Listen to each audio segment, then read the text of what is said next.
Hey everyone, Tim Schofield here, and I'm really genuinely excited for this video. It has been about 7 years since I have looked at a new PC monitor. I've had my old one for about 7 years now, and it's about that time to get a new one. So with that being said, it's time to take a look at the BenQ EX3501R. It's a 35-inch curved monitor, and for me personally, my biggest priorities are workflow and productivity. And then, of course, video editing as well. Those are the top three. And then on the side, I've started to do more and more PC gaming now that I'm streaming on Twitch. So gaming is also a factor for me there now. So I want to go ahead, open it up, show you real quick what comes with the monitor, and walk you through the setup process, and even give you some examples of how you can use it for workflow, even video editing, and even some gaming as well.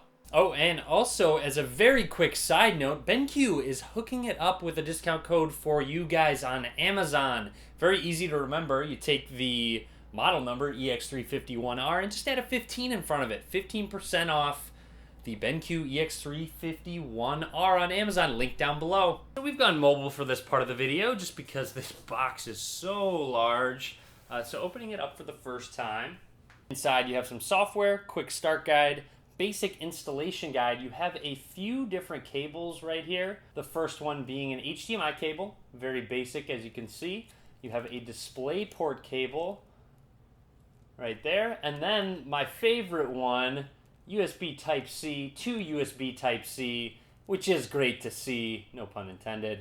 So that'll work great because obviously my MacBook only has USB Type-C ports, and even my desktop has a USB Type-C slot on the back. So I will be testing out this cable in just a little bit. You also have what appears to be a back plate for the monitor. And then here is the larger than expected power brick and the extension cable to actually plug into the wall. Now that that's out of the way, let's take a look at what you're all here to see. Set the styrofoam to the side.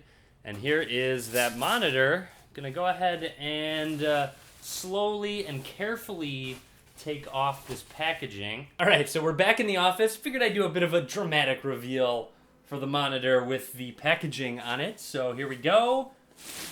Whoosh. Not as smooth or as dramatic as I would have liked, but that's okay because I'd rather them have protection on the display itself.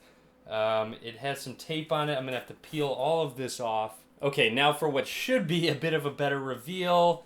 We have the tape all off. Peel the top tape off, and there it is. The BenQ 35-inch curved monitor.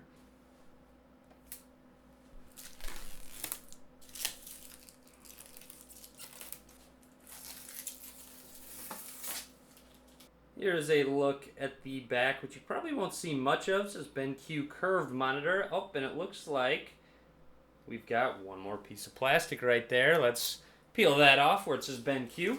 So with some difficulty, here's a quick look at the bottom. You have a USB Type-C slot, 2 USB Type-A slots, DisplayPort, 2 HDMI ports, and even a headphone jack as well. Okay, so skipping ahead, I plugged in the monitor. I have the USB Type-C cable plugged in, which I will only use with my MacBook or any other laptops. My desktop, I'm going to use the HDMI cable because that's what my graphics card supports. So first of all, let's turn on the monitor for the first time.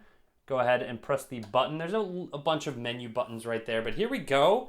I care HDMI BenQ boots up. It's not going to have any image. It'll say input not found or something like that. No cable connected. So let's go ahead and grab our USB Type-C cable. Should be able to plug it into any of these USB Type-C slots on the MacBook. If I plug it on in, I might have to change the input of the monitor. It might not be set to default USB Type-C. All right, so it looks like we got to change the input. Let's just go ahead and press the input button, and then you can change it right here. Let's select USB Type-C. Very simple. And there we go. Check it out, that wide screen. It looks awesome. I don't know if this is an extended display. It is. So it is extending my MacBook display at the moment. We can go ahead and swap windows real quick.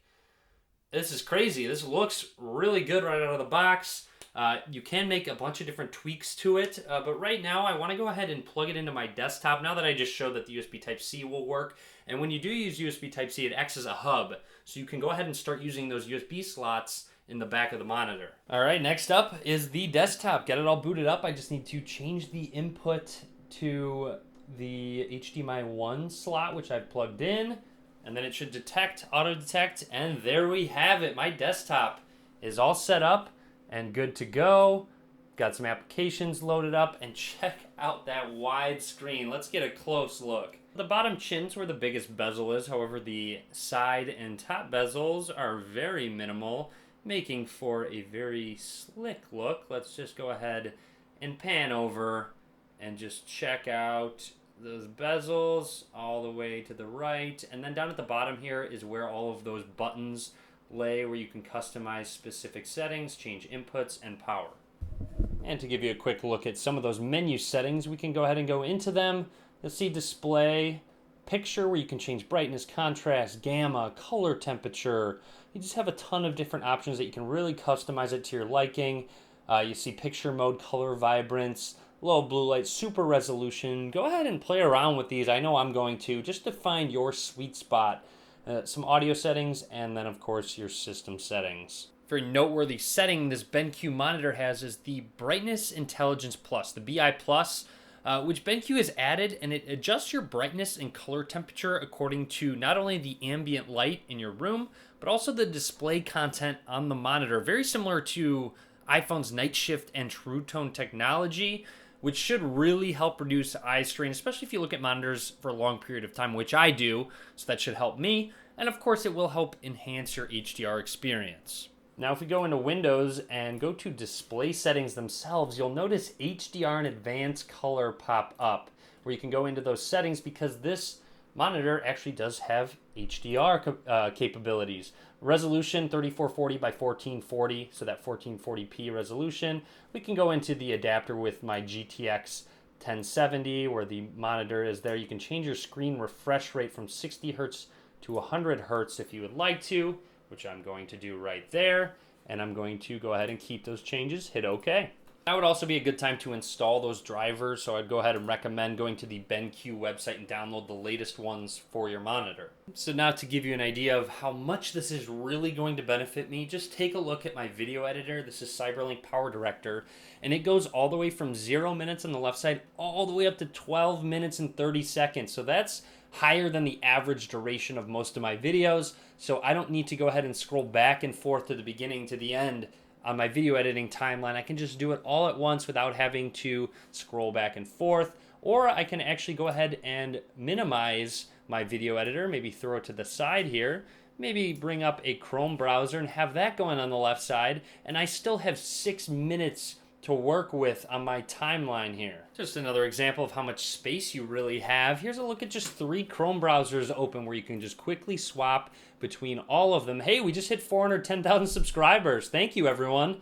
Really appreciate that. That's a good number for me. I really do like all the support we've been getting lately, so thanks a lot. And then, okay, back to the video. So you see I've got 3 open. You can just quickly switch between all 3 and just look at how much screen real estate you still have on all of those pages. And finally, of course, you have gaming, and I'm noticing right away the field of vision is much wider. This is PUBG for those of you wondering, and just overall it seems to be very fluid, smooth. I'm gonna need a little more time with it to actually truly test it, give it a little more vigorous testing for sure. So more to come in my full review, so stay tuned for that. Be sure you click that subscribe button. Also, if you do want to follow me on Twitch, I will be giving some more impressions on the monitor in my live stream later today, so be sure to follow it. I'll link to it down below.